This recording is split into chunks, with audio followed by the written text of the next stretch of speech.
Right. What's going on, everybody? It is Double Axis podcast number 19. We had some plans tonight, but I guess as the saying goes, a man makes plans as God laughs, and that's kind of how it worked out tonight. So we kind of had to start from scratch and went down the rabbit hole a little bit, but we'll kind of get into that in a second. Thanks everybody for joining us for the 19th edition. We really appreciate your support. If you could go to our social media pages and like them, as well as our YouTube page, like and subscribe it, share it. I mean, we're getting to the point where we're slowly growing, but every like and every share and every subscriber that we get obviously is a big help to us and boosts the morale. We got one new subscriber this week, David. So who is it? Let's call him out. In a good way. I don't know. I don't know if it tells you that. Oh, okay. I think it just tells you it's a subscriber. Whoever you are. We appreciate you. Yeah. So much love. Yeah. So how was your week, David? My week this week was pretty great. Really? Yeah. Are you just saying that? No. Or is that the rock star talking? Maybe. But it was. I went fishing like 4 times this week. Oh wow. I wasn't sick this week. Work wasn't too bad. Sold a lot of pop. It's a good week. Mine was exhausting. We had somebody out, so basically every time one person goes out, everybody has to make up for the rotation, and I had a lot of stuff to do at the house as well. I don't know if you saw my garage like a couple days ago or a week ago, but this was all full because of them replacing the garage door. So basically last night, or the night before last, I got all this stuff moved back, and then you actually have a brand new table back here, so I switched tables out in my dining room, and I'm just exhausted. So, and it's 9 o'clock right now, so if I start nodding off at the podcast, just throw something at me. I will. I'm planning on it. Okay, so like I said, we had a plan for the night and didn't really go the way we wanted to. We had a guest that had to cancel. Hopefully they'll be able to come back on a later date. So we were kind of brainstorming a little bit about what we could talk about tonight, and just trying to do something a little bit different. And there's a really polarizing topic that's been on every news media, every social media page that I've seen, and that's gun control. And so we thought that we would have a civilized conversation about it tonight. David and myself we have differing opinions when it comes to this stuff, I think. I think we'll find out a little bit more about that tonight, but just trying to have a civilized conversation. Unfortunately, it seems like the people that speak out the most on social media are like way to the left or way to the right. There's no sensible opinions. This isn't meant to be inflammatory or cause arguments. This is meant to be just kind of giving opinions and statistics, and have a good conversation about it, because I feel like that's kind of the one thing that's been missing lately in the media and on social media pages as well, is just like somebody that's sensible about it, that understands that there is a problem, and try to come up with conversations or even solutions to kind of move everything in the right direction. Is that kind of the way that you think about it too, David? Or that's most definitely the way I think about it. So we'll kind of go into it and with open minds, and everybody else, if you have any comments or whatever, we would love to hear the comments. And if this wasn't something that we kind of both dived down the rabbit hole today and made a bunch of notes about it, but if we hadn't kind of had to switch our topics here, this is something we were kind of planning for a future date, and maybe even have somebody on that was kind of more anti-gun, or maybe they really don't know what to think about it. It's kind of, they either don't believe in guns at all, or they're not really sure what to think. But if there's anybody out there that's circling around that happens upon this podcast that lives locally and would like to come on at a later date and just we welcome all opinions, viewpoints. I don't want to particularly get in an argument with somebody on the podcast, but I would love to have somebody come on and try to talk over points. And one of the I guess one of the pluses to being a law-abiding gun owner is that I've been able to talk to a lot of people about it over the years. I've been able to take a lot of people shooting and hunting for the first time, just so they can see, I guess, somebody that's not on the side of just, closed-minded, straight to the octane gas person that's just going to be completely for, the Second Amendment to the nth degree. So I've just tried to reasonably bring it to people's attention. I've tried to teach them safety, take them out, let them shoot the guns for themselves. That way that they're not just watching an opinion on the news or through social media or whatever it may be, that they're actually putting hands on and they can make a judgment call of how it affects them and what they want to do moving forward. And, that's just kind of the way that I've looked at it. So, I'll be more than happy to have anybody come on and have a discussion about it. And, if they, at the end of it, they wanted me to take them shooting or whatever it may be, I would definitely do that. So just something to kind of throw out there before we get started. I wasn't really sure how to approach this topic. Like I said, I saw well-respected, pro-gun pages put that anybody that tried to come between certain things and with the Second Amendment and them as their enemy, and they will be treated libtards. Yeah, I mean, there's so much of that out there, and then you've got the other side of it. And I saw somebody posted a meme. I'm not sure, it made a circulation where they had a dude in full kit with art teacher put on the front. I mean, so it's a really hard subject to even figure out how to approach, because you have people that are so far apart and they really don't know the truth of the matter. When you hear arming teachers, what people understand is there's a lot of teachers out there that already have their concealed carry license that probably carry when they're off of the school grounds. Yeah. I mean, so, talking about taking an art teacher and putting them up in full kit with an AR-15, I don't think that's what we're talking about here. And a lot of schools have already done it. I know I saw a program on a school in Washington, D.C. that was having a lot of violence in the school, and they allowed their teachers to be armed. They were wearing suits. They had it concealed underneath their suit jackets. I mean, nobody would ever know. And as far as saying something that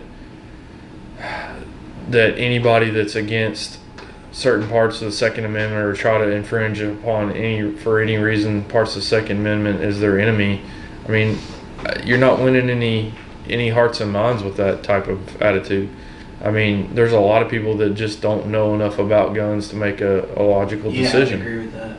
And so to say that, to me, is just completely useless. I mean, I followed this particular person on social media. I subscribed to the YouTube pages, and I took them all off. I mean, he's a very popular pro-gun guy, but if you're going to have that attitude, I mean, I understand wanting to protect your Second Amendment rights, but to say something that far out there and outlandish, there's just no use for that.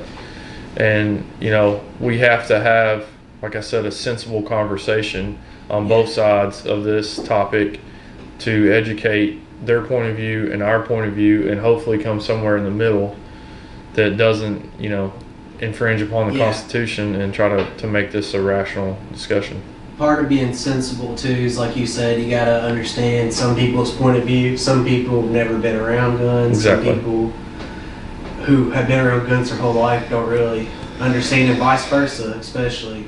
They don't understand that guns aren't a tool for murdering, that they're, tools. Right. They're not, Well, I think the most important thing to remember is that when people come out, for gun control, what gun control means now versus what it meant in the founding of the United States, people are coming out for gun control now because they're not thinking about tyranny. I think that people's hearts are in the right place, in that they truly think that by passing gun control legislation that it will prevent school shootings or mass shootings or whatever it may be. So, I mean, I think that everybody's heart is in a good place. Yeah. And so you've got that guy that's way over here that's pro-gun that's saying that these people are their enemies. Well, they're not thinking about tyranny. They may not know the history of this stuff. They're thinking about, their kids or their neighbors or their friends and family. and they're not thinking about that type of stuff. So to call somebody an enemy for not understanding, both sides, that's just silly. I don't get that. Yeah. I mean, there's people that I've stopped following on social media or whatever it may be on both sides because they're so far away and they're so ridiculous on either side. But I'll never, stop some type of conversation or stop watching somebody's feed because they're trying to be sensible about it and they want to protect, they think that this is the best way to protect their kids or friends or family or whatever it may be. Like I said, I just think that's silly. So just think that that's most important up front, that we kind of get that out of the way, that we're just trying to have sensible conversations about it. So the best way for me to think about it is the history of gun control. What it's meant in the past for other countries, what it's meant in the past for ourselves in our country. Do you have anything that sticks out in that vast history? Our country, we're unique to other countries because we come from a self-sufficient agrarian society, especially like around our area. Yeah. Like a whole history, generations of people living off the land. People, Daniel Boone, Kit Carson. Yeah. And these are men that, they descended on a different time, and what gun control meant for them was the British came in and tried to confiscate guns to control the colonies, and so that's where tyranny came in, and those men were concerned with tyranny. And obviously, like I said, in the current state, we're such a safe society. Like, everybody wants to trump it up to it's the most dangerous time, and no, it's not. I mean, that doesn't translate statistically. It doesn't translate to everyday life. I mean, it's all media based, and it's people letting their minds be controlled by the media. I saw a really good post on, basically people start worrying about things once it becomes a hot topic in the media, whatever it may be, gun control, whatever else the hot topic is at the time. But before that, you don't see anybody speaking out about it. You don't. When it becomes a hot topic, people let it control their minds, and they start, creating. We definitely sides. live in a reactionary society. For sure. Yeah. And, we'll kind of get into that a little bit more for me, but I put a long history of gun control, and, for me, I support the Second Amendment. I try to do that in a reasonable, law-abiding fashion. I'm not one that thinks that I need a Browning M2 machine gun mounted at the top of my Durango or anything like that. But at the same time, I want the ability to protect my family, to protect my friends, protect my neighbors, whatever the case may be, because unfortunately in our society we're so reliant upon technologies and everything else. If something went wrong, it would go very wrong. Even if just the power system went down or the water, there's multiple things that are all ran by computers, and now it seems like there's a hacking incident in the news every week where somebody could hack into our banking system, somebody could hack into our water system, somebody could hack into our electrical system, or there could be some type of crazy event. I don't want to go full doomsday prepper here, but I mean there's lots of things that could come into play that you would need firearms to protect yourself, because there might not be somebody there for you. And I would definitely kind of step up, and I'm sure that a lot of my friends will step up and make sure everybody was protected and safe. But the history of gun control, what it means to me, the problem is that there is a long history of it, and it's well documented. If you think to basically every totalitarian government or every evil government in the history of the world, one of the first things they do is take away firearms. You look at Nazi Germany, you look at the Russians, you look at the Chinese. Whenever they take over and there's going to be some type of complete government and control, whether it be a supreme leader like Hitler or whatever it may be, one of the first things they do is they take away the citizens' right to protect themselves against that. You look at, Russia probably has killed more of its citizens even than Nazi Germany, And they did a lot of that too. They did a lot of confiscations, and it's going on right now in China where they went through a lot of confiscations, and those people most of them live in an impoverished state. Do you have any thoughts about that? Yeah, I think that's a whole apples and oranges thing, because our country is so much different than theirs culturally. Like I said before, we have this tradition going from the founding of self-sufficiency, man with the gun. Those countries, I guess, traditionally aren't up to there.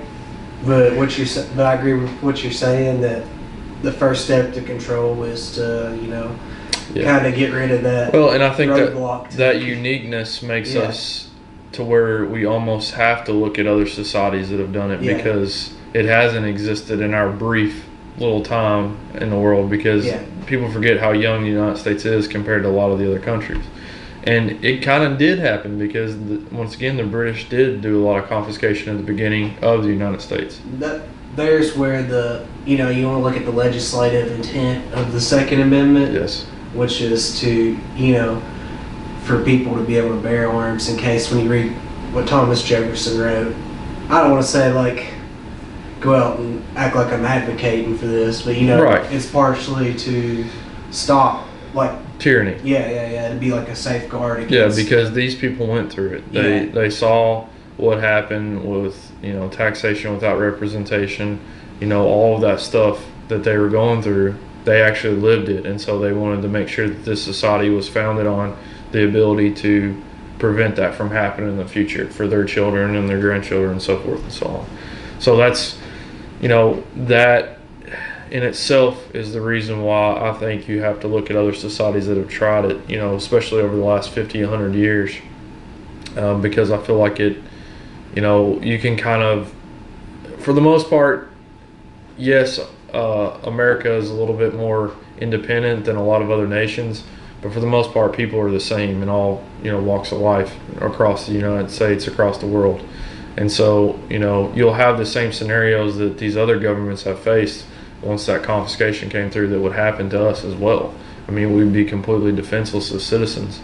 And I don't think that the United States would ever get to that point, but I do think it's worth mentioning that this has happened in the past through other governments, other countries, and it has not worked out well for the people themselves. Yeah, it'd be awful if the leader of the free world came out and said, take the guns first. Yeah, take the guns first, pass the legislation later, and then 2 days later... process. Without due, yeah, it's even worse than... Yeah, it would be awful if he came out and said that, and then 2 days later said he had a very positive meeting with Chris Cox, the leader. But, I was criticizing the president there, but at least he's trying to, like what you said, meet in the middle on something. Yes, and but... he hasn't really done that with much. The problem with this guy is that a lot of his problems in his presidency can be solved by talking with his advisors, speaking it over with them, and truly thinking things out before he speaks it. That goes the same for Twitter. That goes the same for what you just said whenever he says that out loud in a meeting.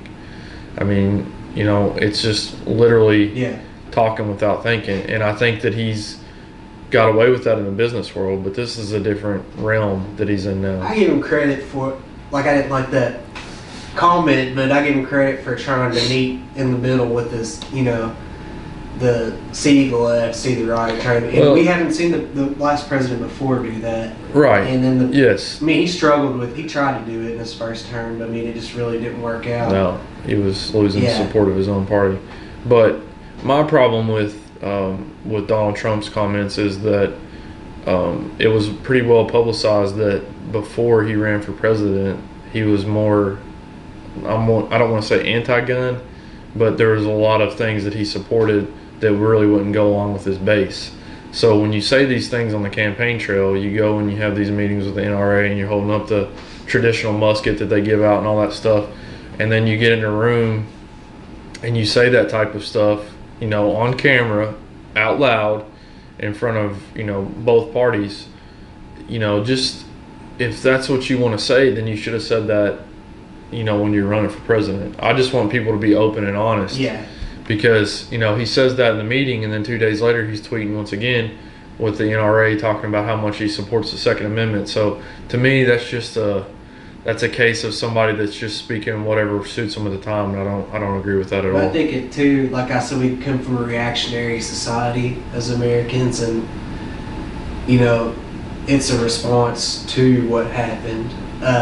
For him, I mean, maybe he could change his mind and want to work on something. Yeah. Just like the president before on things like gay marriage, he opposed it at first, and then once public opinion started to sway, he had no choice but to openly support it.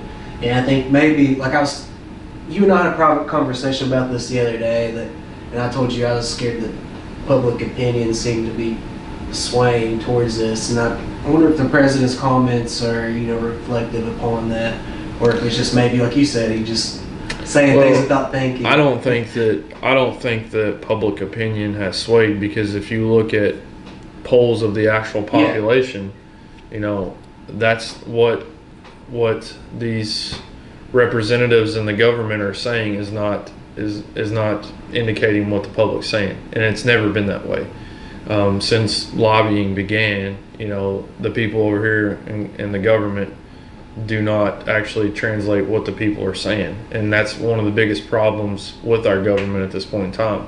You have lobbyists that give these massive donations to both sides of the government, Republican and Democrat, and they support those no matter what, and they don't actually listen to the people that they're supposed to be representing. Yeah. So to me, that's the biggest problem with this whole process. I don't think public opinion has swayed at all. I think that the media opinion is very clear. I think that they report on everything very one-sided. I don't think the American people get the truth about anything, whether it be, if you want to say a Republican topic or a Democratic topic. I don't think that we're getting the truth either way. I think it's always swayed to whatever opinion they're trying to get across. Yeah, you got to read 5 or 6 stories to get half the truth. Yeah, that's what Denzel Washington said not too long ago, didn't he? So, but kind of bringing it back to the history of gun control, even in our country, I think something that would concern me if I was a black American was the history of slavery and civil rights.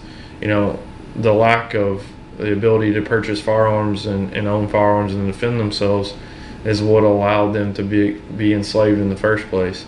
And then when civil rights started happening, and you had all these violent acts against black men and women, a lot of them weren't allowed to own firearms, so I assume that they probably had to obtain them legally.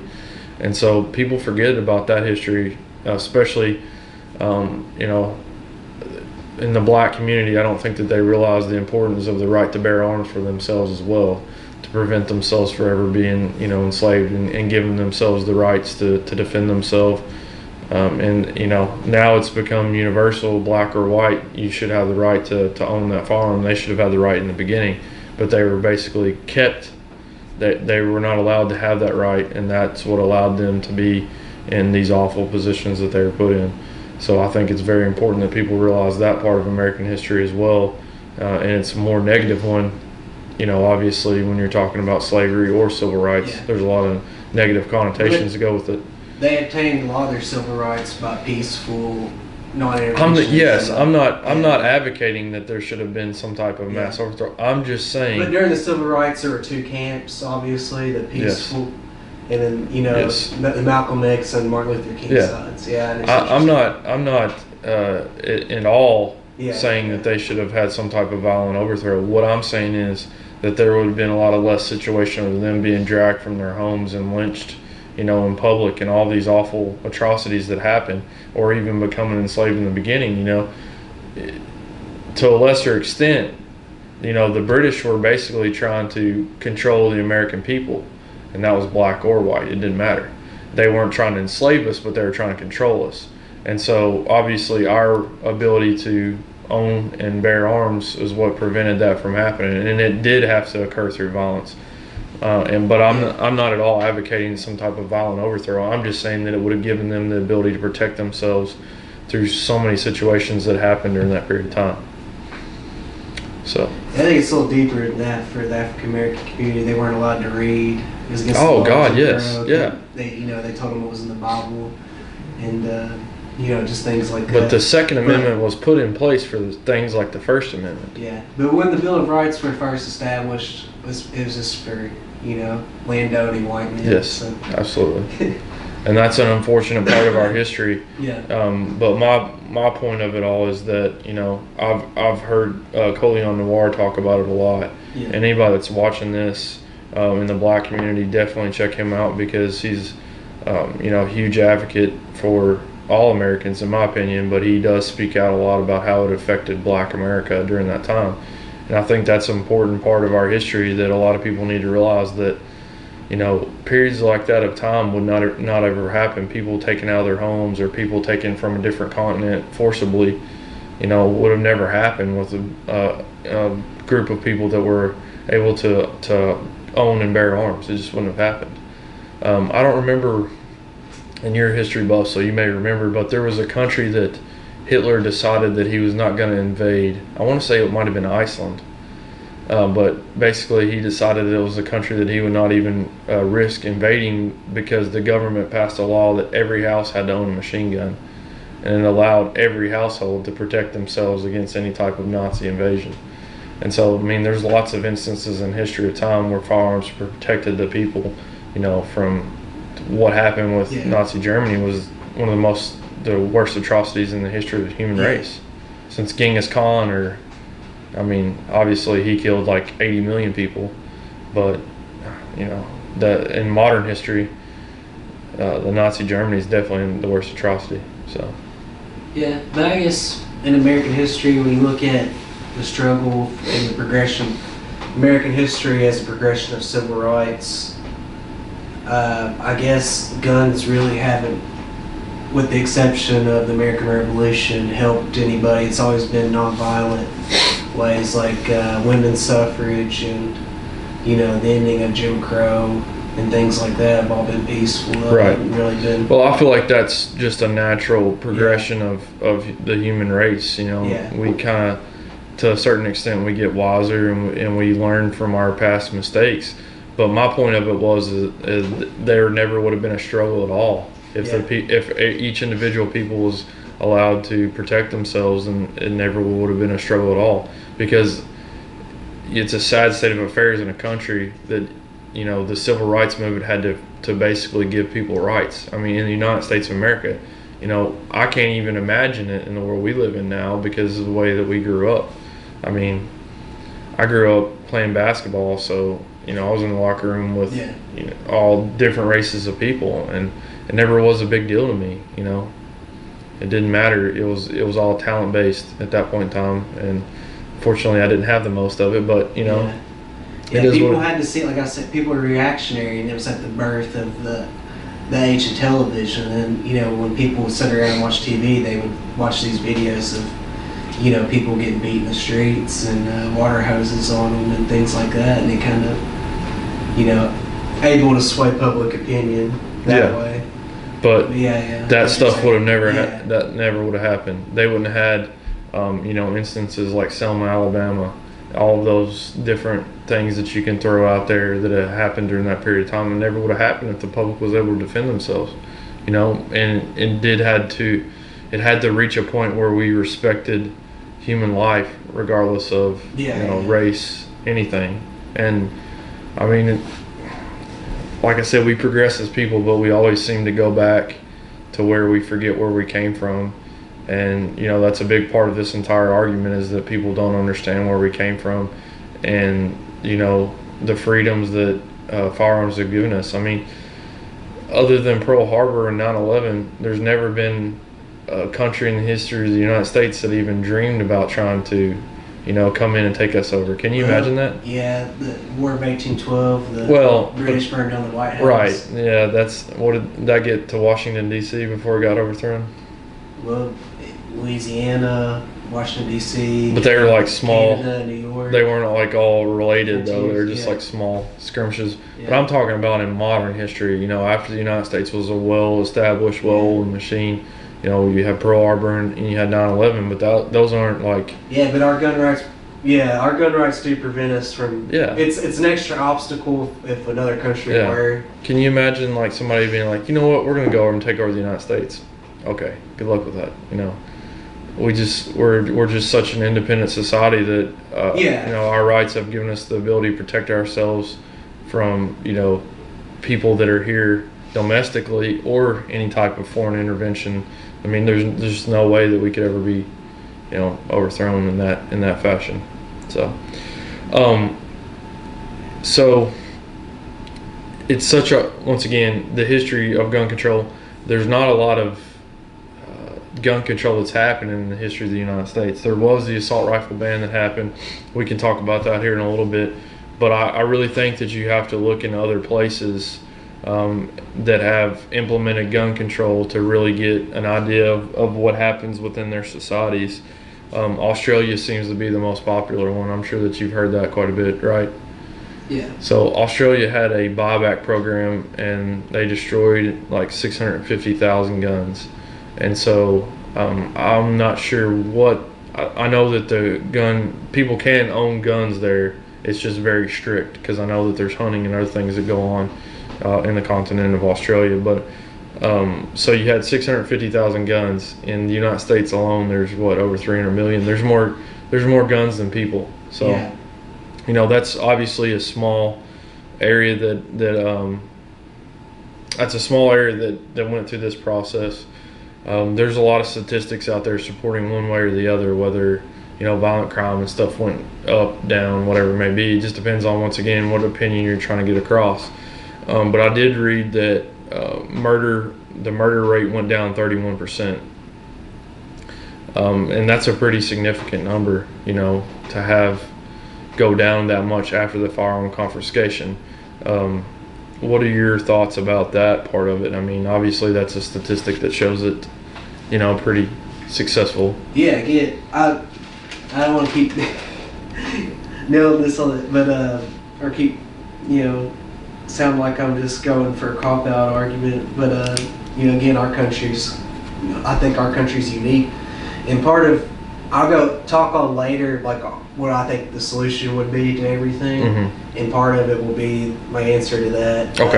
Yeah, I don't want to ruin that. Yeah. Well, I think that a lot of people, being in the reactionary society, they would hear that 31% and they would be like, "Oh my gosh, well, we got to take the guns away now."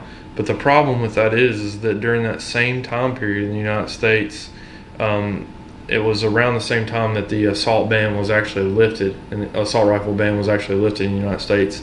And violent crime went down 72% in the United States during the same time period. So you can look at both sides of this and you can say, well, Australia went down 31%, but you're not looking at the entire picture. And you have to mention that it went down in the United States 72% during that time frame. So, I mean, you've got two ways of doing things that have both, you know, resulted in a positive, you know, uptick.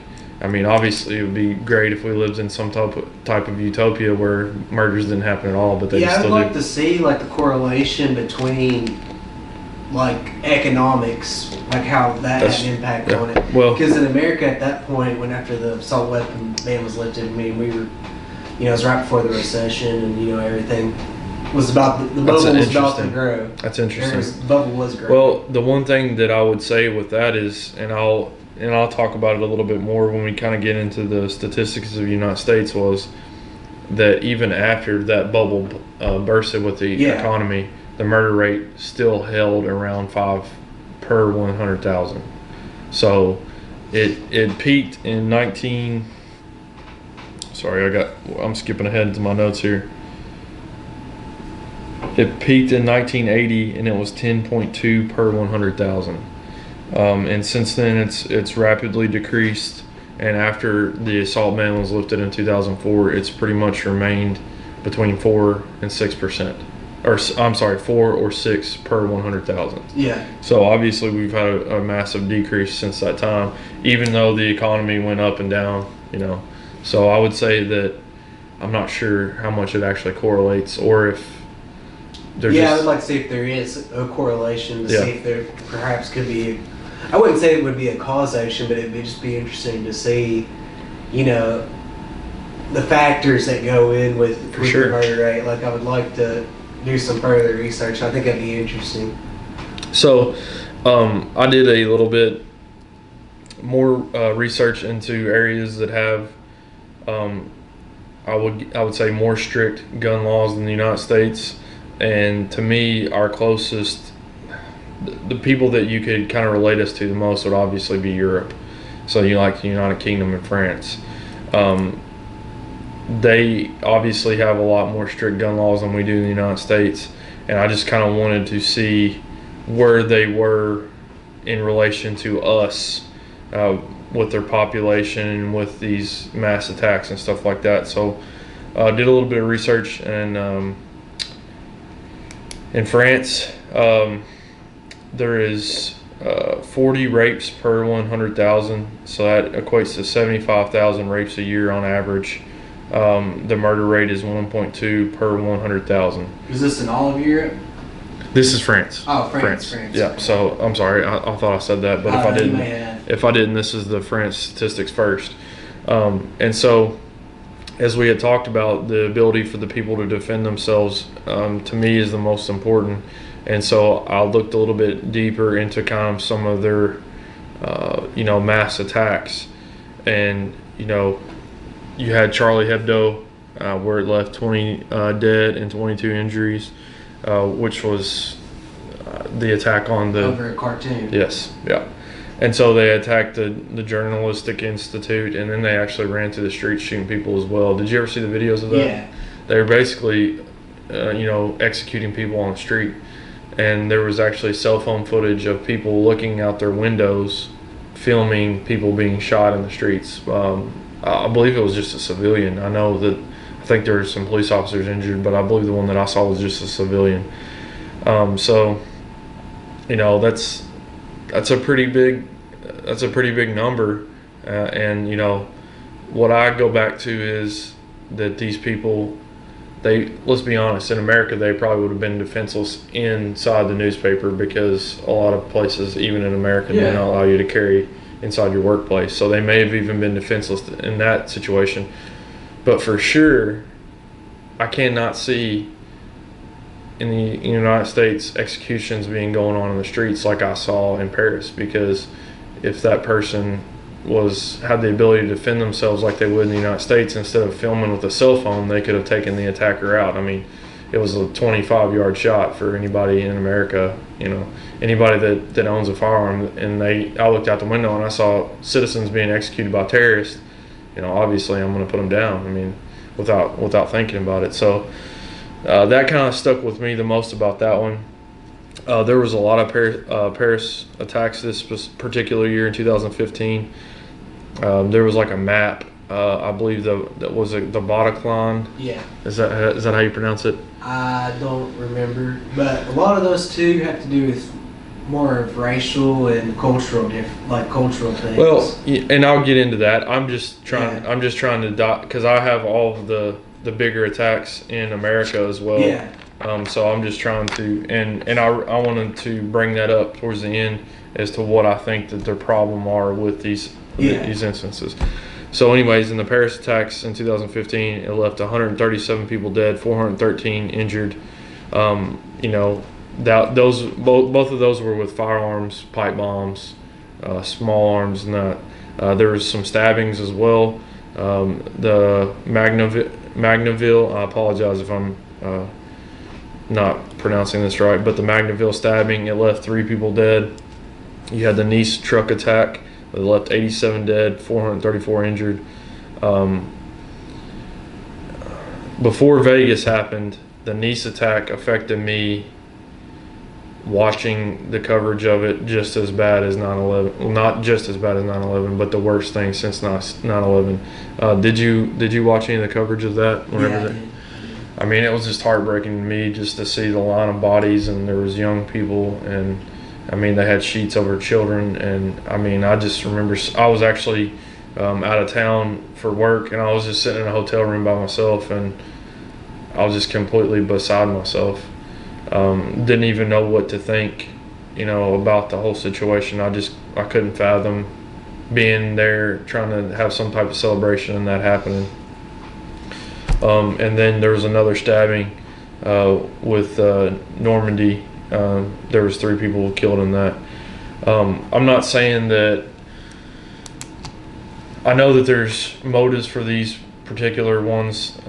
This group seemed to be all terrorist attacks, and we'll kind of talk about that a little bit later. But my point of all of this was, that it prevents the citizens from being able to defend themselves. There was a point in all of these attacks where private citizens, if they were carrying firearms, could have defended themselves and possibly, I'm not saying stop the terrorist attack entirely, but avoided some of the carnage. The reason that,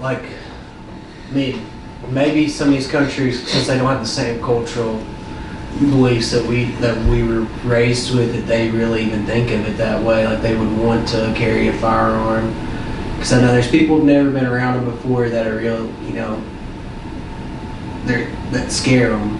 Yes. Yeah, and they don't really understand the part like we do, being rural people. I would think that a country like France would understand, since what they went through, during World War II. I mean, their country was effectively completely taken over, and we had to come back and fight for them. So men from another country that believe in protecting themselves and their country, and the private citizens as well, have to come and shed blood for you to take your country back from a bunch of mass murdering psychopaths. So I don't really understand the correlation there, how that's lost upon them. Yeah. I mean, maybe because it's such an artistic culture. I assume that they're probably a peace-loving culture, but at the same time, you have to remember your history. And I didn't think that was going to become something that comes up throughout this podcast, but apparently it is. They've forgotten what happened to them less than 100 years ago. Well, I think maybe that's part of it, is that they're trying to, some of the socialist parts of it, they want to create like a utopian society, like a democratic utopian society, and that's fine and all, but I mean it's a completely different culture like that way than ours. It's great on paper. Yeah, on paper. But show me in the history of mankind whenever it's worked. And it's worked during the New Deal in America, but it wasn't real socialism like it is over there. But that's the only time in history that it's worked. Yeah, and also show me a time in history where there hasn't been violence among people. You know what I'm saying? Like, since the beginning of time, there's been no peace. There's been war raging somewhere, and that's just, it's ingrained in man. Yeah. And people have to understand that, we're animals at the end of the day. Well, we want to rise above it, and we want to have this utopian society, but people have to understand that we might not get there. And what do you do if that doesn't happen? And that's the point we get to. There's these bad guys out there, like the points you've been trying to make. Yeah, that confiscate your guns and then take over your country and send your family to gas chambers. I mean, that is the low point of the last 100 years. How do we avoid that from happening? And how do countries like France forget where they came from? Because, yes, the ideas behind the terrorists back then and the terrorists now, which I would consider the Nazis obvious terrorists compared to these terrorist attacks that they have now, the ideas are different. The ways that they go about it are different, but the results are still the same. Your citizens are being murdered in large numbers by people that are psychopaths. Yeah. So how do you prevent that as a society? Superior. Yes. Yeah. I mean, they have some type of, belief system that they, Nazi Germany didn't have a religion, so to speak, other than maybe, if you want to call it Hitlerism. But, obviously this is a religion now, but it's still a set of ideas and principles that don't respect human life. Or they don't respect your life. They might respect theirs or see themselves above you, but they don't respect yours. Yeah. And then I also looked at England. There's a really good article, and I apologize, I did not write it down. I cannot remember what site I found it on, but it said that crime is up 13% in 2007, including knife and sexual assault. Murder is up 8%. Violence against a person, which is something that they classify in England. I kept seeing that, violence against a person, which to me that's a pretty broad spectrum, anywhere from assault to, attempted murder. But violence against a person was up 19%. They had some districts like South Yorkshire that was up to 49%. England hasn't had near the terror history that France has, but they still have had some instances of attacks, large killings over the last several years.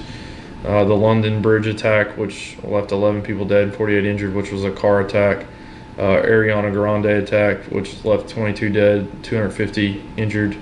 And then the Westminster attack, which was, I think that was a vehicle as well, correct? It left 4 dead and 48 hurt. So obviously you have crimes within their citizenship up more than France is, so to speak. And then also you have terrorist attacks, just not to the same scale that you have in France. Do you think that that's maybe because England's so isolated, being an island, and then you have France as part of the mainland that's more accessible to these other countries, other groups of people that are moving in? What do you think the main difference? I think that from what I've read before, like they all have the same cultural clashes going on. It's just different scales of it. Yeah. I guess you have the immigrants coming in and the backlash against the immigrants and all. Obviously, it creates a lot of friction, and one way or the other. I don't know. I don't have the stats to say who's caused it, but I'm not really too sure.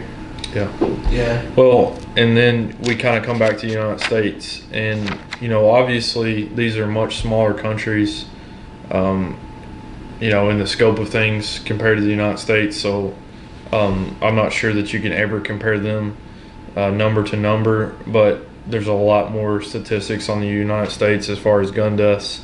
In the U.S., there was 38,658 gun deaths, and I think this was 16-17. 22,938 of those were suicides, and 14,415 were homicides. And I dove a little bit deeper into it, and I feel like that I don't want to say trick people, but they start listing these violent cities in the United States. Have you ever looked at those lists? Yeah. And you start looking at them, and it's based on population. Mm-hmm. So they're like, oh yeah, there's how these many murders per 100,000 people, but I feel like that's very misleading, because it puts cities with sometimes less than 100 murders in the top 10 of the United States. And so I looked at the actual bigger scope of the gun deaths in the United States through homicide. Chicago had 478, Baltimore had 344, Detroit had 295, Philadelphia had 280, and Washington, D.C. had 162. There were some other ones that were well over 100, but those were the ones that went into almost the several hundred scale. And the one thing that I noticed about those cities is that they're especially Chicago has no handgun policy at all, and so those are a lot of areas that have stricter gun laws, especially when it comes to handguns. And so once again, you're kind of taking the population's ability to defend themselves away from them. In the United States, there's 35 rapes per 100,000, so that's actually less than France, but there are more murders per 100,000. There's 4.9 murders per 100,000. As I said, it peaked in 1980 around 10.2, and has stayed consistently between 4 and 6 since that time. Since 1990, property crime, larceny, burglary, motor theft are all down.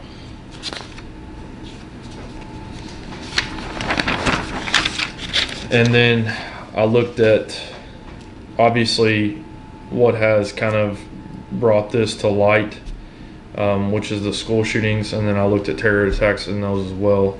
And this is just more to give people statistics behind a lot of this stuff, before we actually kind of dive into what we believe in. I was surprised to find out that school shootings dated back to 1764. The first one that I could find listed is where 10 people died, where it was actually a Native American attack on a school. Yeah, that's completely different because it was an actual war. Well, I'm just saying, I'm just saying, when I looked at the list of school shootings, it dates back to and even for a scenario where it's war, they're still attacking and killing children. That dates regardless of the reason. That's obviously an atrocity against mankind. So that one, there was actually 10 people that died, and there was multiple attackers, which is pretty terrifying. And so obviously, to me, the ones that stick out the most were Sandy Hook, where 28 people were killed, Columbine, 13, and Parkland, the most recent one, where 17 were killed. We'll kind of dive into that a little bit more as far as the assault rifle portion of that, and then towards our later arguments. But as far as terrorist attacks, since we talked about those in Europe, some of the bombings that stuck out were LaGuardia in 1975. There was 11 people killed, 74 injured. Oklahoma City, where 168 people were killed, 680 injured. Gun attacks that were terrorist attacks: Fort Hood, 13 dead, 33 injured. San Bernardino, 16 dead, 24 injured. Orlando, 50 dead and 53 injured. The point that I made about the point that I wanted to make by writing all this stuff down was that a lot of these attacks weren't just carried out with firearms. A lot of them were attacks with bombs. You have the Boston Marathon. All of those things come into play. And you look at the ones in Europe as well, you have a mixture of firearms and bombs and stabbings. There's an attack in China that has strict gun laws where 27 people were killed with a knife attack. So obviously, there's a problem going on within our society of not respecting human life again, to the point where people will go out of their way to find some type of method to kill people, regardless of what it be, whether it be a vehicle, whether it be a bomb, whether it be a firearm.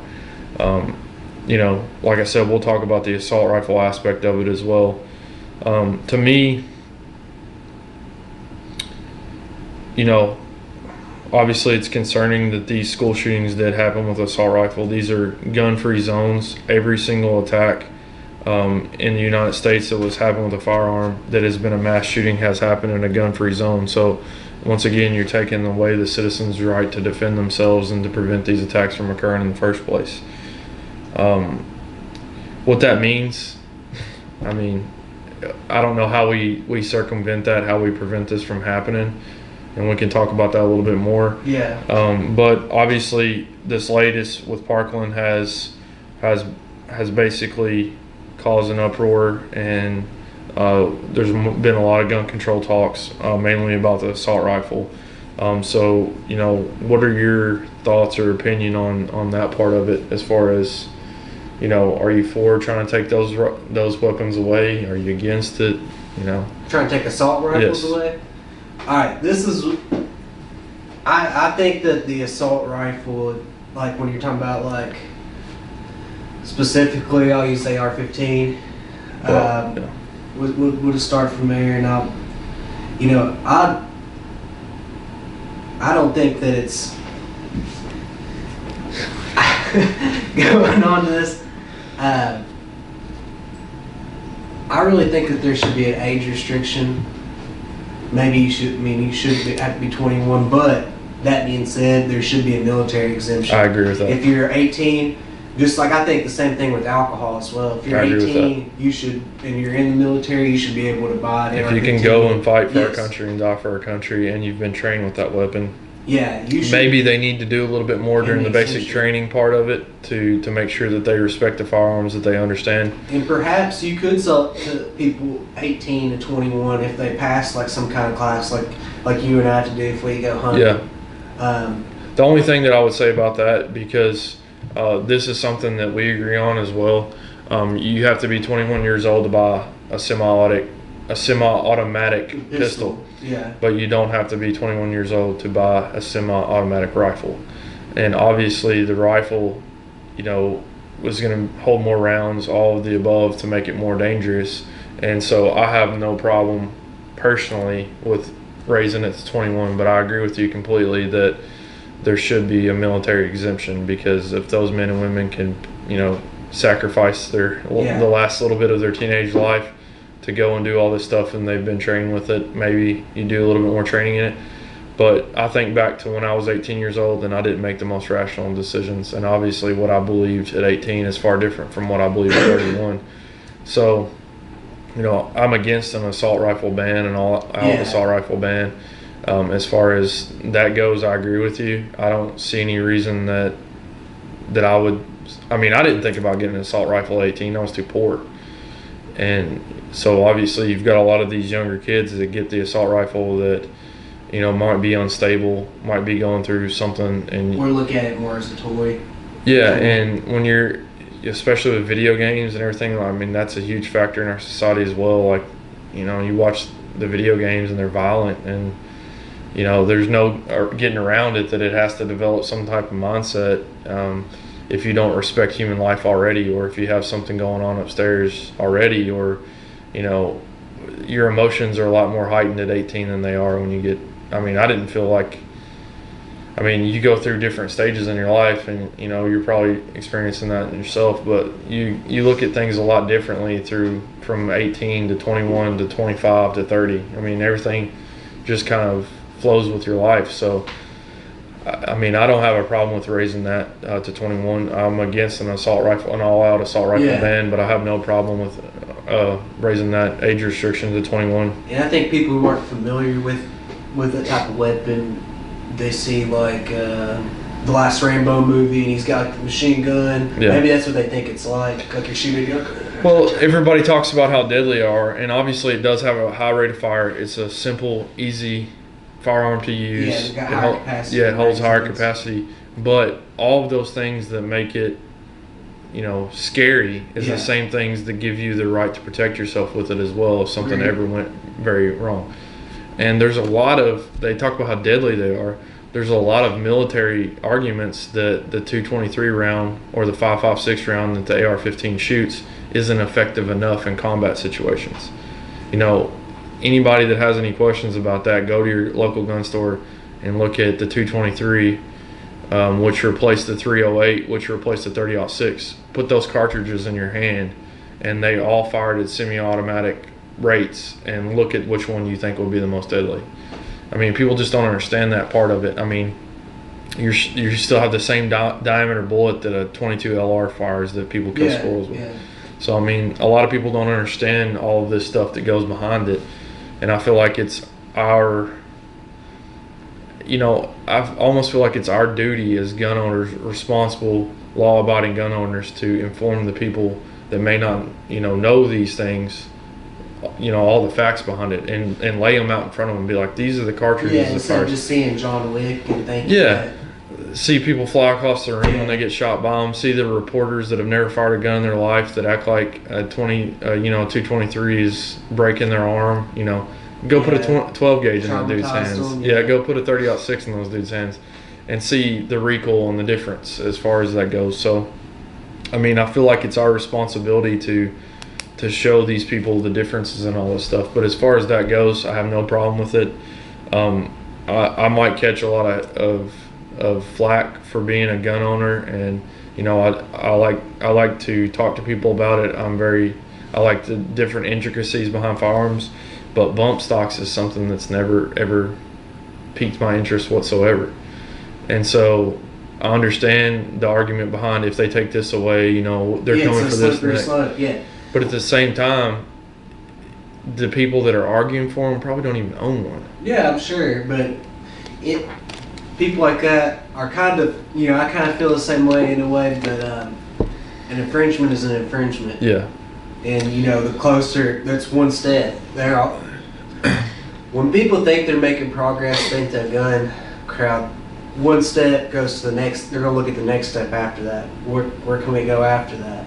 And I think that's what the, real staunch pro-gun people see. Yes. And that's kind of where we get the, Right. But the problem is that there's no trust in Washington. There's so much backstabbing, so much infighting, so much of what I was talking about earlier, where the people that are in power don't actually represent the people themselves that they're supposed to be representing. So there's no trust there. So why would we trust them to take off, to outlaw the bump stock and not outlaw something else. And I understand that as well, but people also have to understand that there's a lot of people that feel like a bump stock is just a way to go around the law and to not get a fully automatic firearm. But the thing about it is if that people want a fully automatic firearm, they need to go through the due process of getting a tax stamp to retain that. And if they have to, pass further licenses or whatever, then you can still obtain them. There's just a cost of getting that, and to ensure that you're a safe, law-abiding gun owner, just like we had to do with the concealed carry courses. You have to go and you have to go through classes, and you have to be able to show that you're able to clean your firearm, to be able to shoot your firearm effectively.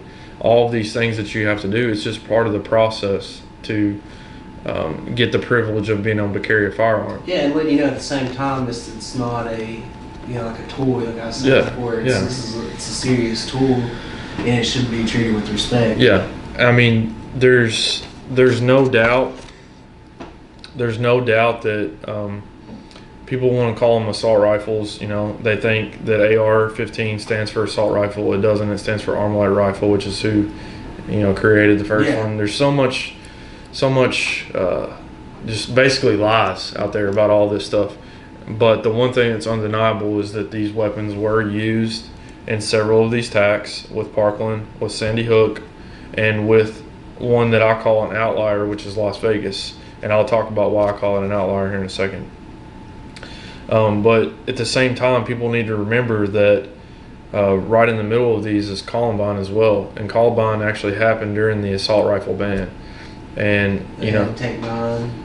Yeah, they had another carbine. I think it might have been a High Point carbine that was a 9mm carbine. They had shotguns, which shotguns. People don't understand how devastating that is. I mean, it's completely devastating. If they have real questions about it and they truly want to learn about all this stuff, then they could go watch the videos that the Columbine shooters took of themselves shooting the sawed-off shotgun, and how they talk about it almost breaking their wrist with a recoil, and you can see it.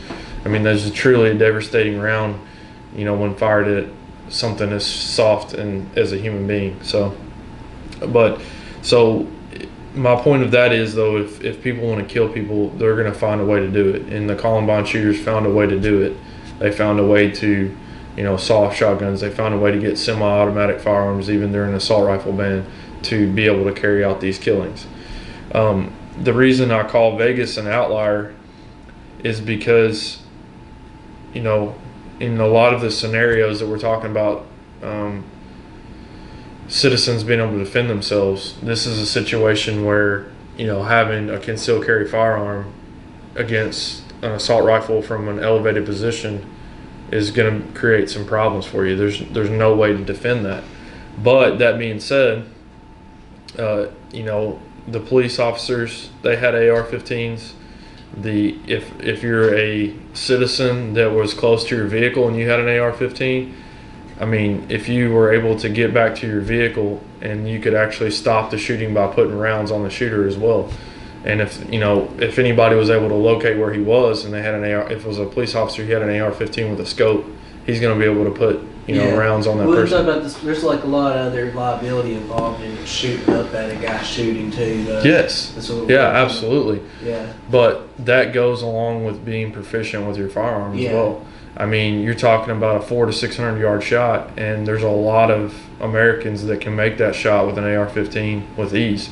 I mean, I've made shots of over 200 yards with an AR-15. I've never had anything longer than that, but I mean, it's definitely possible, and people practice with it. And I think it's very important, like you said, for each person to understand that there's not a toy, what the capabilities of everything are. And there are liabilities with it, but if you're proficient with that firearm and you're well trained, I mean, you're going to be able to put rounds right on him to stop that shooting. Because that's the one thing that's missing from all of these scenarios, is people actually stopping them with the firearm. And a lot of these terrorist attacks, you see, they're killed by the police. The one shooter that happened, the school shooter that happened in Oregon, there was undercover police officers there that shot him, and he went into a room and took his own life. And so there's a lot of instances where firearms can have the ability to stop these terrorist attacks as well. So you got to look at both sides of it. Yes, I understand that this tool, this weapon was used to take a lot of lives, but at the same time it's used to save a lot of lives too. I mean, the AR-15 has pretty much become the symbol of American freedom as far as with our citizens and with our soldiers. I mean, it's an AR-15 is what killed Osama bin Laden. I mean, H&K 416 is what busted through the door that ended, you know, the worst terrorist of the 2000s for sure. So I feel like there's a lot of situations to where that it can be used as a negative, but there's a lot of situations where it could be used as a positive as well. But the bad thing is people don't look at it that way. Well, and it's part of perspective. It's a part of the education process, and to be able to talk to people and to let them understand.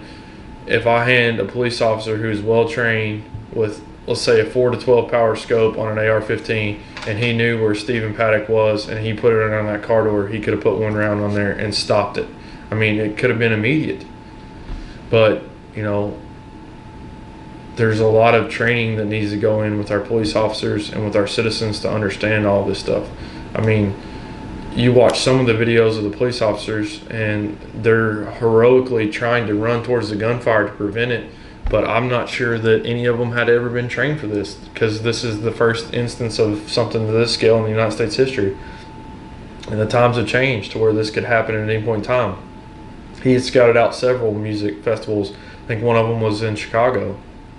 I know that there was multiple ones, but you know, he had scouted out several of these locations, and so our police and our law enforcement and our government has to be aware, and even our citizens have to be aware that this is a possibility for some type of copycat killer, and they have to understand how to kind of hit it, you know, head on if it ever happens again. And our men and women in uniform should be able to have the ability to have these firearms to stop it if it happens. And I know nobody's advocating to take away, you know, AR-15s from police officers, but I'm just saying that they need to be well trained with them if they do have them. And obviously the other outlier would be September 11th, and you know, that's something that we couldn't have stopped as well, which is the deadliest terrorist attack in American history. So, you know, we've talked a lot about the tools of the weapons that have been used to carry all this stuff, but to me, I'm not sure that we even understand the problem, because obviously we have lots of different mass killings here that are carried out in different ways, and we don't really understand what are pushing people to this. Obviously some of these are terrorist attacks, some of these are Muslim inspired terrorist attacks with religion behind it, and I don't think we understand that fully, even though we've been fighting a war on terror for the last how many years now?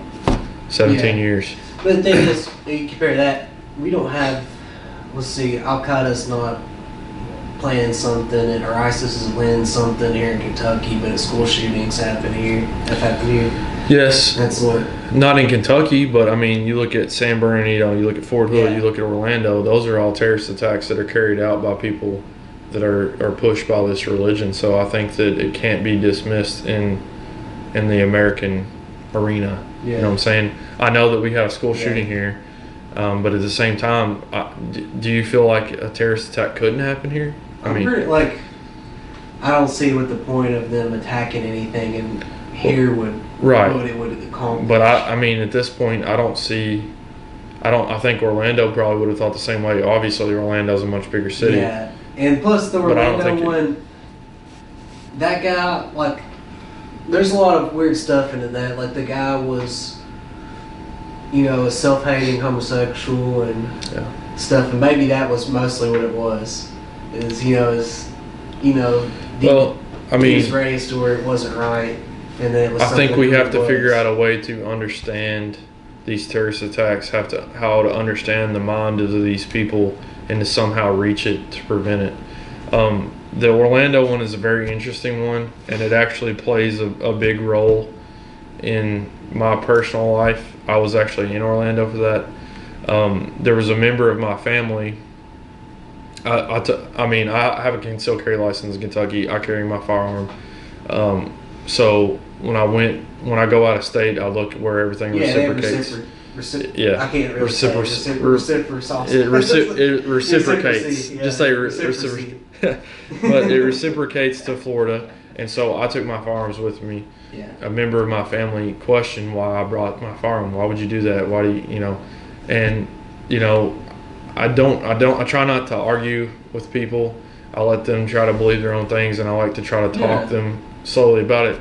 But we were down there during this time, and it was a Saturday that this occurred. We turned on the news, it happened.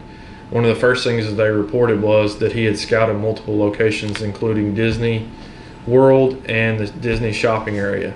Guess where we were 4 days out of that week? Yeah, but I wonder though, like they said it was more personal than that, like about the right. But the example that I was going to give was that he was there scouting the shopping area supposedly like 3 or 4 times that week. We were there 3 or 4 times. Yeah. And so to me, the way I look at it is, if this lunatic had decided, and who knows the real reasons, who knows why he chose that one, but if he had decided to carry out an attack on downtown Disney the day that we were there, I had my firearm to where I could get in between my family and him.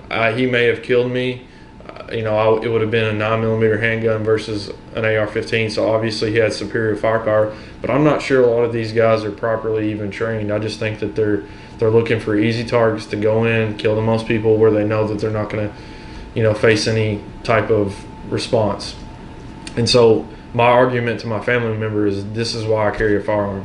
Because if something like this happens, God forbid, then I can get between you and them and at least take, the attention off of you all for where you all can get away, and hopefully even be able to subdue somebody like that and prevent other families from being hurt as well. And so I feel like that really needs to be said in this entire gun control debate, because, that's what I believe in.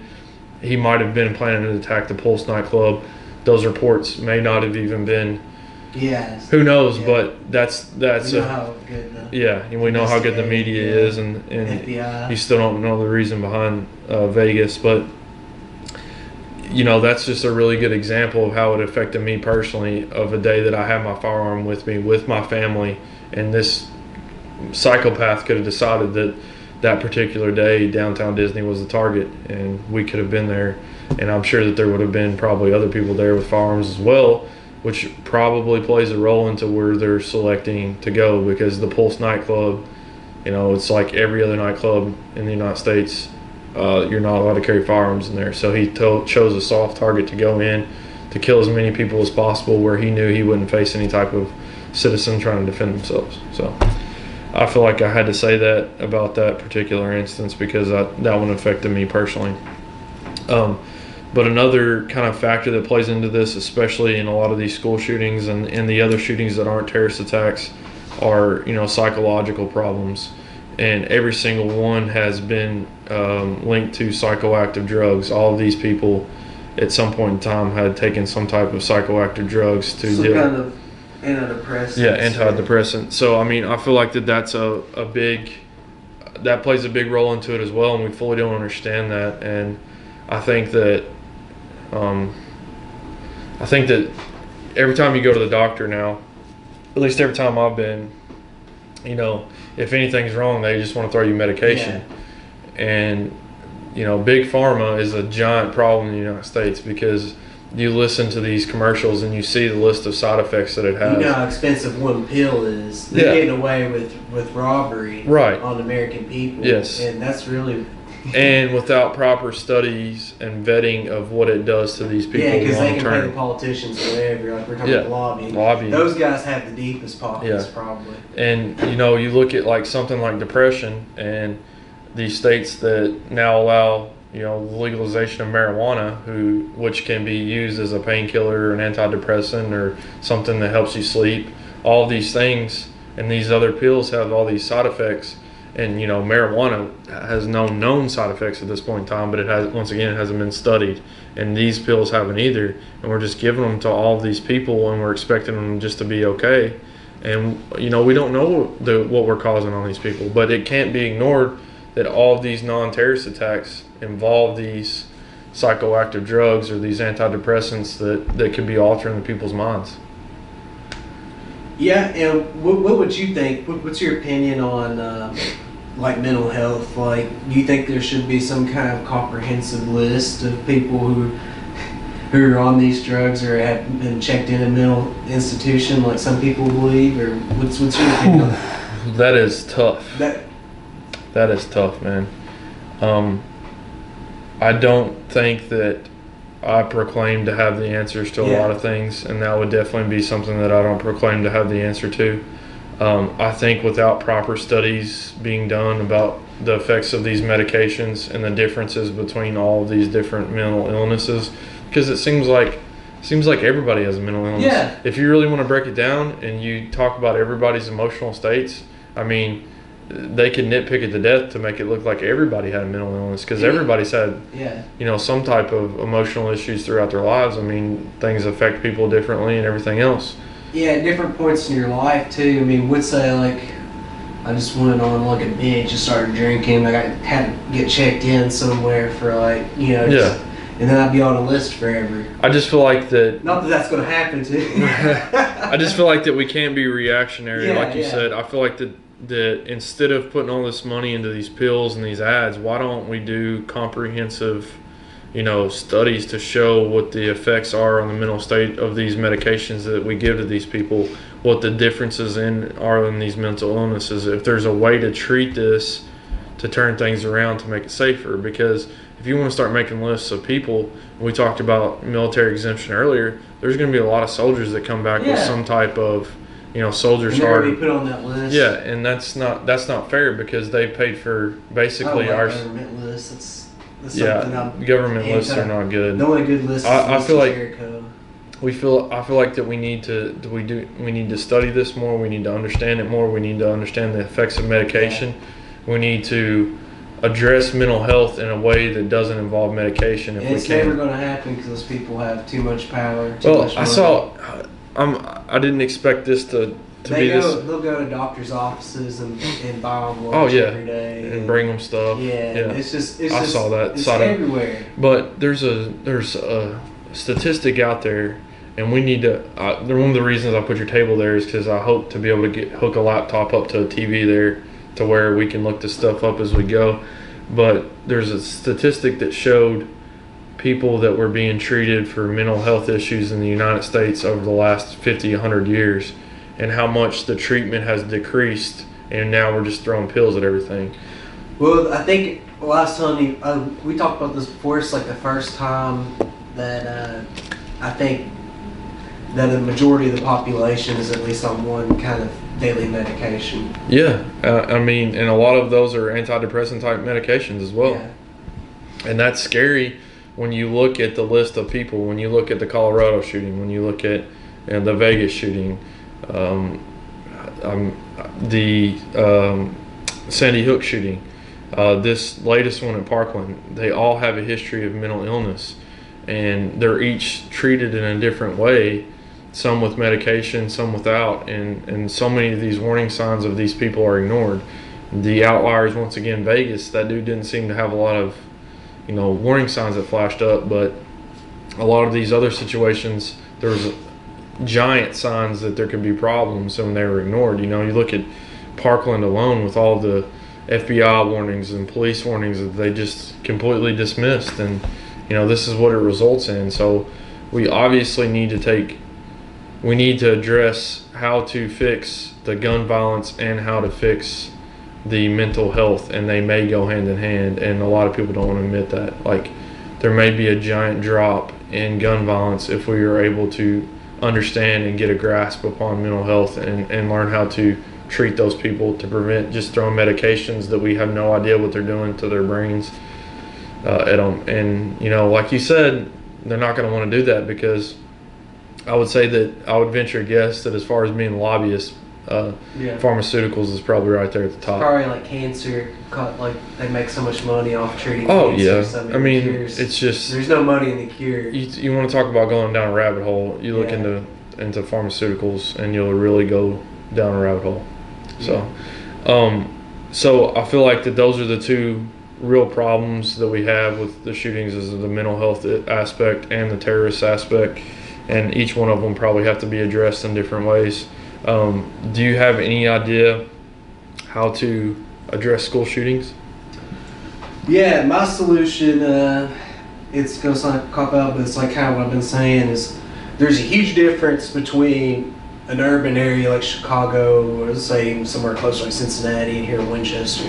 Yeah. I think that it's not a federal issue. It should be an issue addressed by the county or, State. just, maybe not even the state, maybe even more local, because Louisville's even like way different. Right. Lexington's even different from our community, even though we're just right down the street from Lexington. It's just so much different. There's different. It's different culturally. It's different the way that we look at guns. It's different the way that we're around guns. I think that people like the Facebook moms and the far left and far right people on Facebook, or social media want to say, they want to push these reactionary ideas and lump everybody together into some collective. And I think it's more of an issue of, cultural differences, even in America, because like I've said before, there's a guy, probably just down the road in Lexington, there's probably people who've never looked at a gun or never held a gun or, know anything about them. Right. And, things they're not comfortable with guns. That being said, I feel like there's certain things that every school can do. I think my daughter's school does it really well. There's one entrance point. It's locked at all times. You have to buzz in. They can look at you through the window, see what you want. You have to be, obviously buzzed in. The kids don't go outside other than in a fenced-in area. They don't go outside in between classes. I know a lot of schools are so big that they have to go outside. But you can have one entrance that's protected. People had an outcry about armed guards at school, but we had an armed police officer at our high school at all times throughout our whole career. And did you ever pay him any mind? But people, I think some people you see are saying that we should put a veteran on every corner with a gun, and right. we should have cops with bazookas, or have a janitor with coming right. out with a shotgun at people. But I don't think that's, like you're saying, the armed guards have always, it's always been right. there, and people are acting like that. And even at Parkland, we found out later there, were armed guards. There was an armed guard that didn't face them, and then there was 4 police officers that weren't there. Yeah. So, there's issues with it both, but I feel like if you can isolate it to one entrance, to have visitors come in, that's going to create a barrier. If you can have an armed police officer, I'm completely fine with an armed veteran if they want to hire him as a security officer. If they want to hire him, and perhaps. Once again, I feel like a lot of schools are implementing, or a lot of counties or a lot of states are implementing concealed carry for the teachers. I know Ohio just went through it most recently, where they're allowing teachers with concealed carry. In UK, they allowed their students to have firearms in their vehicles now. So a lot of schools are approaching in different ways, but I'm not saying to take a gun and put it in the hands of somebody that's never had a gun. What people need to realize is that there's a lot of teachers out there, like I said, that have concealed carry firearms, that are experienced with these firearms. That can be another barrier. At the same time, at your high school, I'm sure there were people that you would be like, man, that guy doesn't need to have a gun. Oh, like there's teachers out there. Right. But and how would you be? I don't know. You wouldn't be like, no, you can't, but you can. But that's what you hope, that the entire concealed carry courses, they vet out. I mean, you have to go through more strict background checks. You have to go through the training processes. You have to show the ability to use a firearm. All of these things that you have to do to prove that. Once again, I'm not saying just put it in the hands of somebody that's unexperienced. I'm saying that there's already people out there that have. But I'm saying they could be experienced. I mean, when you're dealing with kids all day, I'm sure I'm not sometimes. Right. I'm not saying that. There's just some liability, I think. But there's not any. if that was the case, yeah, and we wanted to look at it that way, how many teachers do you think have been pissed off over the years that have had guns at their house that if they really wanted to, they could have stuck it in their backpack? Yeah, I mean, just having it right on you, you wouldn't have that time to think about it before you go into that. Right, but at the same time, you have to trust that the process works and it vets those people out, because that same person that you're afraid to be in that situation is probably carrying a firearm with you when he gets cut off in traffic that is at Walmart. And so, it's a great responsibility to carry a firearm. And I say that wholeheartedly because I understand the weight that goes with it. I was in an argument with another family member about the situation that happened in New Orleans where there was a road rage incident. The former football player went to the window and reportedly even tried to open the door of this gentleman's vehicle, and he shot him and killed him. And he was charged with manslaughter, and he should have been charged with manslaughter. And I said he should have been charged because if I'm in my car, somebody comes up to it, first of all, I'm going to have my doors locked. Second of all, I can drive off. Yeah. There's lots of different things. If he's breaking my window with my baby in there, if he's trying to rip me out of the car, it's a different situation. But that responsibility comes every day, whether you're at Walmart, whether you're being cut off in traffic, whether you're in school, doesn't matter. The responsibility is still carried across. And if people respect and they go through the process that we have to respect, which has worked very well because you don't see concealed carry holders going out creating mass murders anywhere. So obviously they're responsible, smart citizens that you have to trust with that responsibility, because anybody can be carrying a firearm in Kentucky if they go through due process. And they're not the ones causing problems. Yeah. Just takes that one crazy kid that likes to steal from teachers. Yeah, I mean, but how many school situations have you seen where students beat teachers and all this stuff? I mean, it's about like twice while I was in high school, 2 or 3 times. Yeah, so I mean, there's going to be those situations, and I don't think a teacher's going to shoot a kid over that. I mean, but the percentage, and it's not so much the percentage of teachers that are actually carrying, it's the ability to carry, whether they do or not. That student that wants to go in there and shoot, he doesn't know if anybody has a firearm. Yeah, the concealed part, maybe I don't have a problem with it, but, the school would definitely have to do some vetting on the person. And, I think they should go beyond the concealed carry class.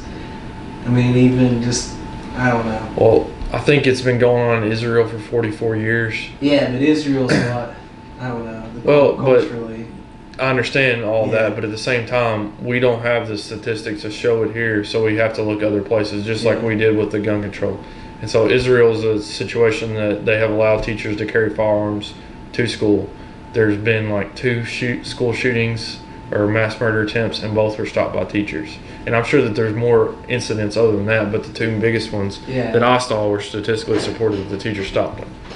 And so even if you give the teachers the right, not saying that they even have to do it, but if I'm a kid and I want to go into a school and shoot it up, and there's a possibility that that teacher or that armed guard could shoot me, that's going to be different. That kid in Parkland threw his rifle down and ran out with the rest of the kids because he didn't want to get shot. Yeah, I guess it would be like akin to like an air marshal, flying it. Maybe they need an undercover kid up in there. No, not an undercover kid. Like, once again, like 21 Jump Street. Yeah, 21 Jump Street. He just walks around, So, that's my thing. Make it as much as you can with the security of having one entrance for people that are coming in. There's always been armed guards in schools. I think that they're going to help prevent that. Make sure that they're well trained, just like the police officers with the AR-15. Training is key.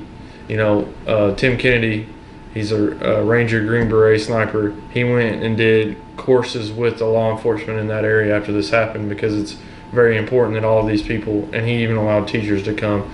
It's very important that people are trained to the best of their ability to handle these types of situations. It's not okay to have an armed guard in there with a firearm that doesn't know how to use it, who may come up with some type of situation like they did in Broward County, and he not react to it. If you're going to take that job to be an armed security guard, you have to do whatever you have to do to get between the shooter and the children. Yeah, it's 100% your job. Yes. And so if you're going to put these people in there can't be no Barney Fives that are accidentally shooting themselves in the foot. They have to be well-trained professionals, because if they're going to put an armed guard in my school, If it's not a police officer, I want to know about him, and I want to make sure that he's vetted properly.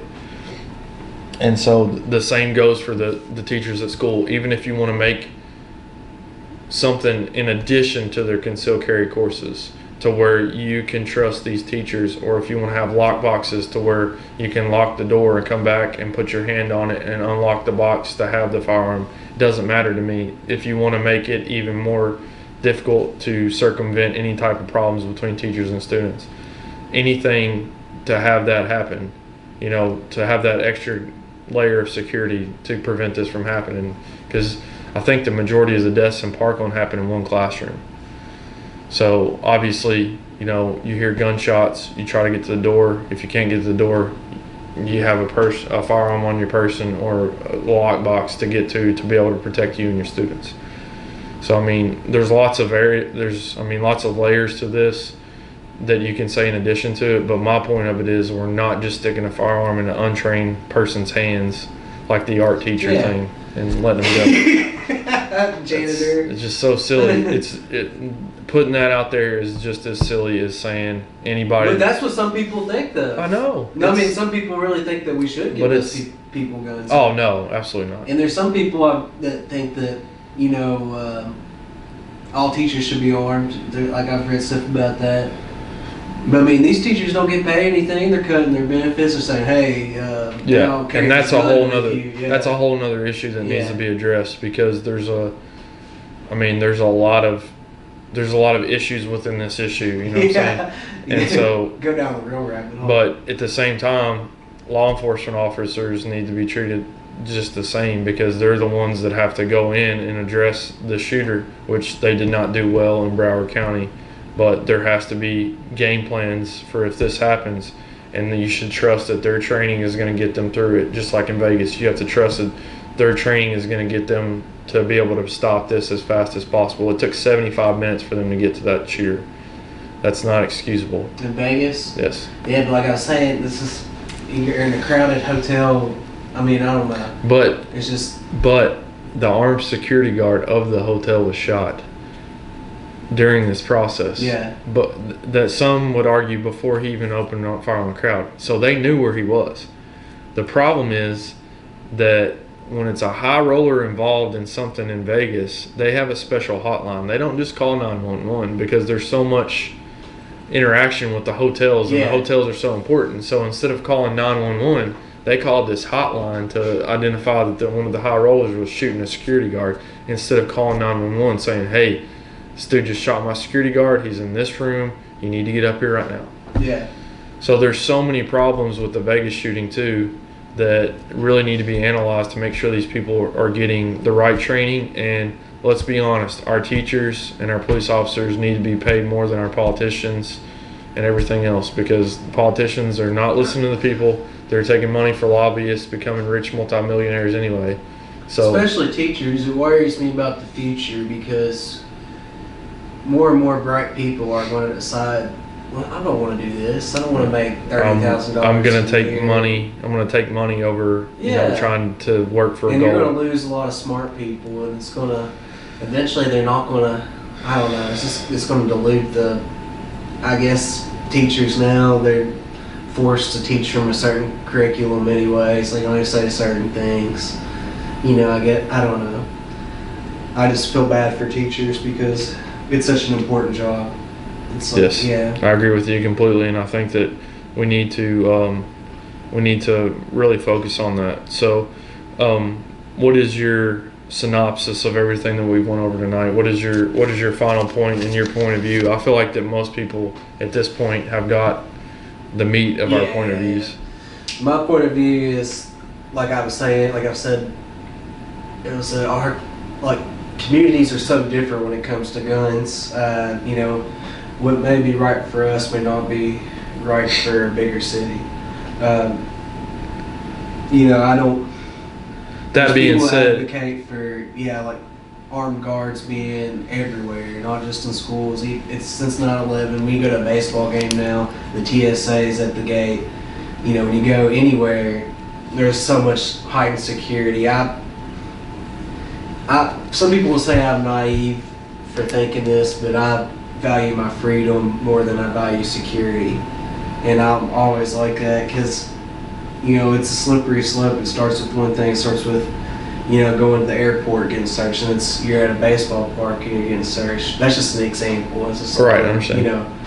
I don't want to get to the point where there's police on, every corner sitting there. And, a police state. Yeah, and then you're sitting there, the government starts telling you, putting you on a list if you're taking medication, and, putting you on a list about your activities with, if you own an AR-15 or something, if they're, I don't know. It's just I value freedom over everything, and that's my position on all this. Is I'm very pro Second Amendment. I think the only thing I really waver on is that perhaps just like pistols, you should be 21 to own an AR-15 or assault rifle in general. But I think there should be an exemption, like we said before. Yeah. And I don't really know if I agree with any other gun restrictions that have been proposed at all. Right. Before I kind of jump into mine, as far as not working for cities, I understand that, like you said, might not work for bigger cities, but at the same time, we can't infringe on people's rights. Yeah, that's why I said it shouldn't be a federal government thing. Yeah, because what's happening in Chicago is inexcusable. You're making life be worthless. I mean, with how many homicides did I say? 478, almost 500 people killed. But if those people really wanted guns, that law wouldn't be in effect. But I think a lot of it goes to, once again, the education. Like, we're not telling these communities, hey, this is your ability to defend yourself. This is prevent carjackings. This is prevent, these situations that you might get caught in crossfire or whatever it may be. Like, this prevents it.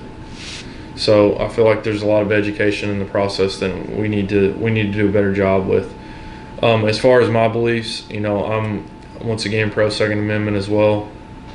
I'm pro having these type of conversations to where we're trying to rationalize and explain that there's a lot more complexities than just reacting and jerking things away from people, because like you said, you value freedom over security. There's a lot of examples where freedom would prevent the need for security.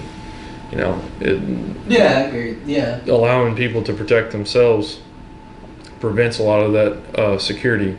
As far as being searched at the airport and stuff like that, I mean, it's a slippery slope, but I feel like that we're in a society where terrorism creates such a need for that type of stuff. Yeah, but then we're letting terrorism and reactionism dictate where we're going. It sets precedent. But if we don't reaction, that we need to react to everything that goes on and have more federal laws. Well, and I think that goes back to the fact that we need to study and understand both terrorism and these mental health issues that are behind these people taking the firearms to create this stuff, because we're focusing in on the firearm, but once again, they've used trucks, they've used bombs, knives. It doesn't matter. They're going to find a way to kill people. So we need to understand why they're doing that and why they feel a need and such a common disrespect for human life.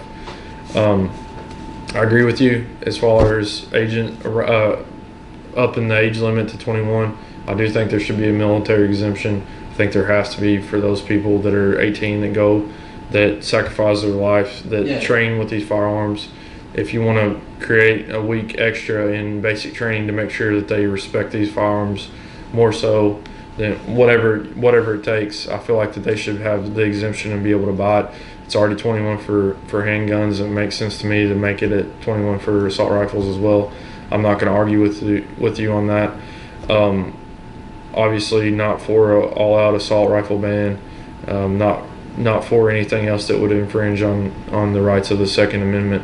I still think the bump stock's a silly thing, and I understand the arguments for, once again, being a slippery slope, but at some point we have to have these open conversations that say this is circumventing the law or whatever it may be, and we have to trust the people and the politicians that when we say this is it, we're taking this off the list and that's final. Like, this isn't like an opening to take other things. Like, It should be more of a state level thing. Is my thing about the bump stocks. Like if Ohio wants to do that, it's fine.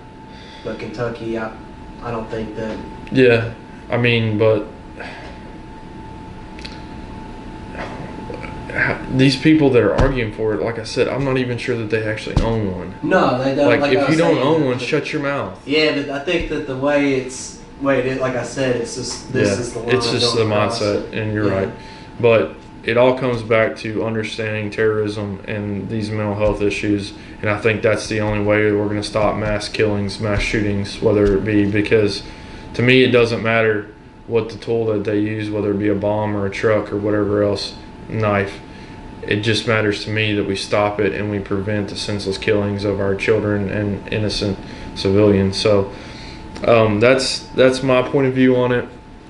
I think we discussed all the major 21 assault rifle ban, bump stocks.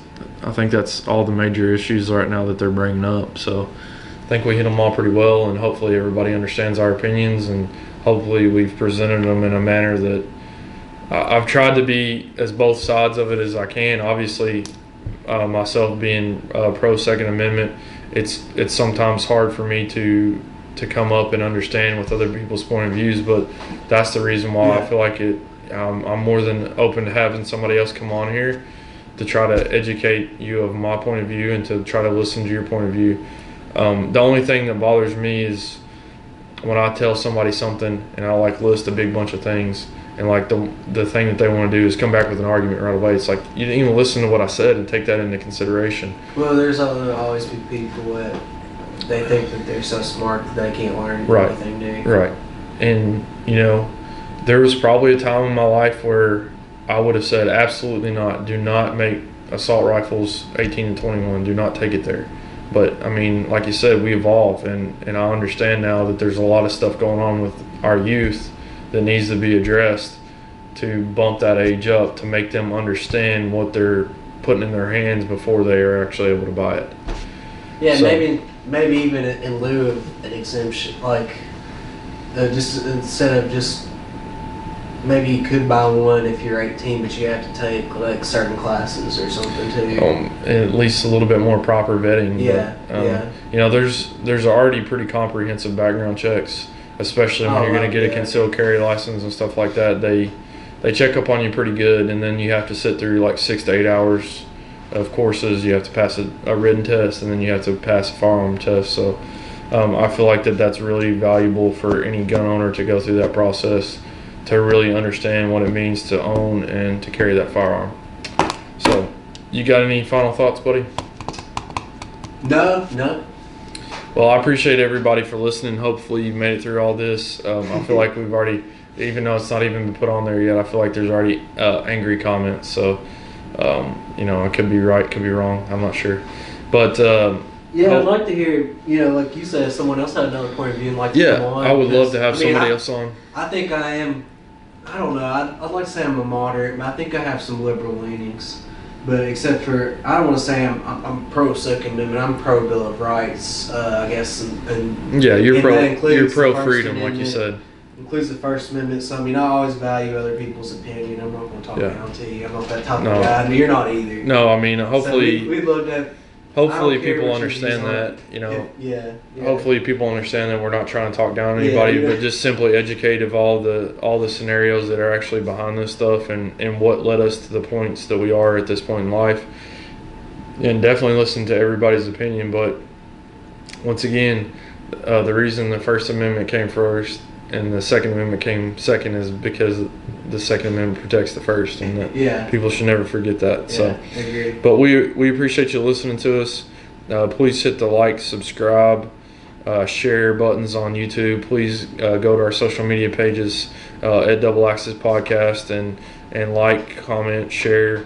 Get your friends and family to like whatever you can. We appreciate all the support, and we will see you next time. We'll have a different plan, and we'll let you know if anybody reaches out to us to make a second podcast on this possible, because there's several hot topic items right now that we've been kind of kicking around doing, and I would love to have somebody from the opposite side that can come and have a reasonable conversation and maybe even you know, I can learn from you and you can learn from me, hopefully. So, but we appreciate it.